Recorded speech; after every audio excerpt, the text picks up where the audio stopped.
Council and founder and leader of the local CIO Council. Thank you. Okay, all right. Morning, everybody. This is labelled a lightning talk, which is a very polite way of asking me not to talk for too long, so we can get into the panel. Very difficult to follow Catherine as well, but I want to talk very briefly about who should lead digital innovation, and that's particularly in the context of most of us who are practicing IT professionals. Is Ian Duncan Smith in the room? Good. The point here, and this is very recently published stuff, digitally enabled change programs really don't work terribly well still. 20% generally are delivering tangible value as planned. The other 80% really are not for one reason or another. And 40% are still completely failing. It's not to do with money. Universal credits, I think, has had a bit of dosh thrown at it. It's not to do with talent and clever people. It's not even to do with the technology. Most of the technologies we're using are really been around for some time.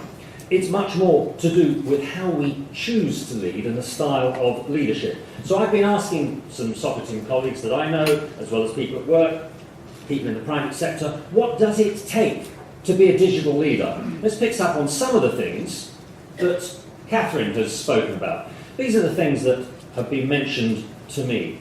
I'll let you cast your eyes over those. I'm not going to go through them. The point I'd like to make, however, is it's a pretty tall order to find all of this in any one individual, in any organisation, let alone in all our organisations. What it boils down to, in my view, several areas. I think you do need business knowledge and credibility. You need to be given the authority to act in your organisation, but you actually need to earn the right as well to do that. You need to be competent at delivering complex programs of change. You absolutely have to be resilient. This is a pretty tough world, and it's pretty difficult with the silos that exist in all our organisations to strip out some of the resources that are currently dedicated to operational services and that redirect them to digitally enabled programs, which is what we actually have to do. To do that, and the last two bits I think are particularly key, you have to be an influential communicator. You have to tap in to the business priorities of the board, to the chief executive, to service leads, and you have to have those political skills, the ability to negotiate in order to get the sort of outcomes that you need. So who are the contenders? We've heard some of these from Catherine. The CIO, the Chief Digital Officer, the Chief Marketing Officer, I can't believe that one, I keep seeing that one, CFO, HR, politicians. Actually, I've seen all of these leading change programs enabled by technology and certainly embedded in our digital programs. But it is the style of leadership matters, it is not the job title that matters. And IT will always be very close to the centre. The question, and I think the question for many of you who are IT leaders, is whether you want to make the shift from simply being an IT leader to being a digital leader. There's one style of leadership. It's probably not one I would recommend, but I have seen plenty of programs led in this particular way.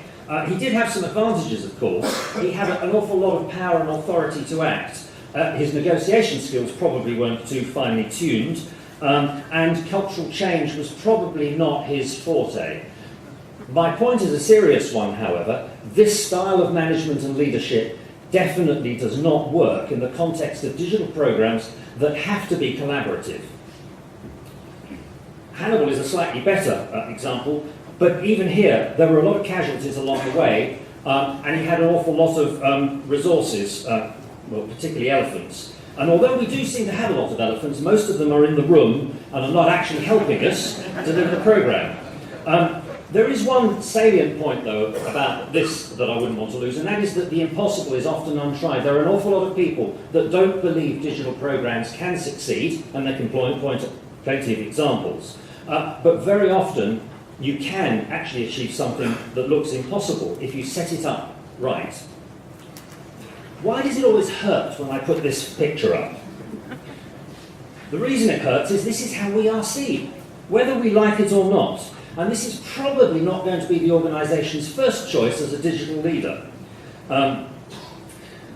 The problem is not just that we're responsible for the technology and the shiny stuff, but we talk about enterprise architecture and cloud business models, open source security barriers, and change methodologies as if somehow they are the solution.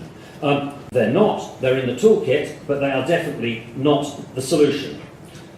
So I want to conclude with a few thoughts that will take us into the panel discussion. It's absolutely not, in my view, about the technologists. And Catherine said something that I think is particularly interesting, and that is the pressure that many of us in the room are under within our organisations, where the enthusiasts around the shiny new stuff, whether it's social media or iPads or whatever, are making it much more difficult for us to develop genuinely collaborative digital solutions, and they're putting us on the back foot, and you must find this. And by that I mean we are being painted into the corner of saying we really don't think you should be doing these things because it'll fall over, or it's difficult, or it's risky, or it's not secure. We don't want to be there, but no one else is saying that. So there is a challenge to change the agenda round if CIOs and heads of IT are going to lead. And my most important message, in fact, there are three key things I'd like to leave you with. First of all, organisational readiness matters. If you don't have a reasonably IT savvy, and I would say IT savvy, not just digitally aware, top table, it is going to be more difficult. Secondly, it is about the individual, not a birthright of a specific professional area such as IT.